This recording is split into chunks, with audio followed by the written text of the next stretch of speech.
नमस्कार, मैं हूं आपके साथ निलोफर अंसारी और आप देख रहे हैं आर हिंदुस्तान टीवी न्यूज। आइए नजर डालते हैं आज की खास खबर पर। उत्तर प्रदेश में माननीय मुख्यमंत्री जी की सरकार है, जो कि भारतीय जनता पार्टी की सरकार है, जो लगातार लोगों के कल्याण के लिए कार्य कर रही है और मानव उत्थान के लिए कार्य कर रही है। अयोध्या से लेकर पूरे भारत में विकास कार्य कर रही है और मैं योगी सरकार का बारंबार धन्यवाद करती हूं। इसी तरह कार्य करते रहें। जिस तरह से उत्तर प्रदेश के मुखिया योगी आदित्यनाथ ने 51 परिवहन बसों का उद्घाटन किया है, नारी शक्ति का अधिकार दिया है, इसमें चालक परिचालक दोनों महिला हैं। आज माननीय योगी आदित्यनाथ जी अयोध्या पधारे हुए हैं। उनके आने से पूर्व अयोध्या सुधर जाती है और सारे कर्मचारी अधिकारी जो काम रुका रहता है वो काम भी हो जाता है। ऐसा प्रभाव है माननीय योगी आदित्यनाथ जी का। ऐसे ही अयोध्या में पढ़ते रहे, उनके समय में बहुत सारे अच्छे कार्य हो रहे हैं और आगे होगा। सुन पुरोहित समाज धर्मार्थ सेवा ट्रस्ट अध्यक्ष राजेश महाराज की जुबानी। अयोध्या से धर्मेंद्र कुमार सिंह की रिपोर्ट।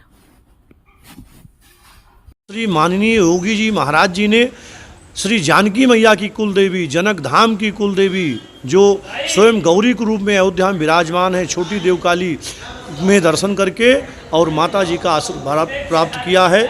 योगी जी के आने के बाद अयोध्या एक विस्तार रूप से बढ़ जाती है। अयोध्या में खुशी जन जन में व्याप्त हो जाता है, क्योंकि राम जी स्वयं श्री सीताराम जी का कृपा श्री महाराज जी के ऊपर है। इसलिए पूरा तीर्थ पुरोहित भी बार बार महाराज जी को धन्यवाद देता है और महाराज जी अयोध्या में पधारते रहे, जिससे अयोध्या का और भी विकास विस्तार होता रहे। और इसी के बीच में और जो कुछ राम रथ का विस्तार एक महत्व ही एक अलग है, क्योंकि जो राम जी के जिस कार्य में राम जी का नाम आ जाए फिर वो सर्वश्रेष्ठ हो जाता है।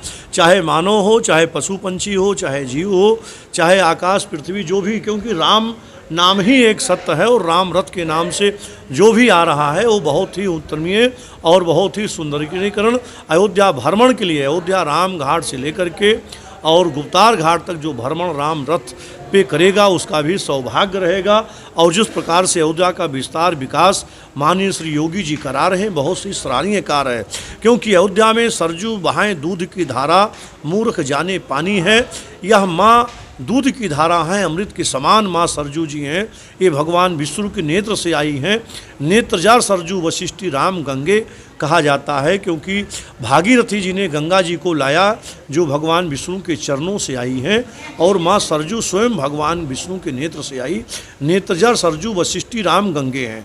कहने का तात्पर्य है कि अभी भी श्री सीताराम जी का जो भी स्नान होता है वो सरजू मैया की धारा, सरजू जी के उत्तम जल से स्नान कराया जाता है, और पर गंगा जी के जल से ठाकुर जी का स्नान नहीं होता है। तो सर्वश्रेष्ठ तो सरजू माँ मानी गई है। और जिस प्रकार से राम रथ का भी आगमन अयोध्या में हो रहा है माननीय श्री योगी जी के द्वारा बहुत ही सराहनीय कार्य है, बहुत ही उत्तम कार्य है। सभी लोग राम रथ पर भ्रमण करें, सरजू मैया का दर्शन करके अपने जीवन को धन्य करें। राजेश महाराज, अध्यक्ष अयोध्या तीर्थ पुरोहित धर्मार्थ सेवा ट्रस्ट अयोध्या धाम। जय श्री राम। वक्त हो चुका है एक छोटे से ब्रेक का। देखते रहिए आर हिंदुस्तान टीवी न्यूज और हाँ, हमारे चैनल को सब्सक्राइब करना, साथ ही वीडियोस को लाइक और शेयर करना ना भूलें। नमस्कार।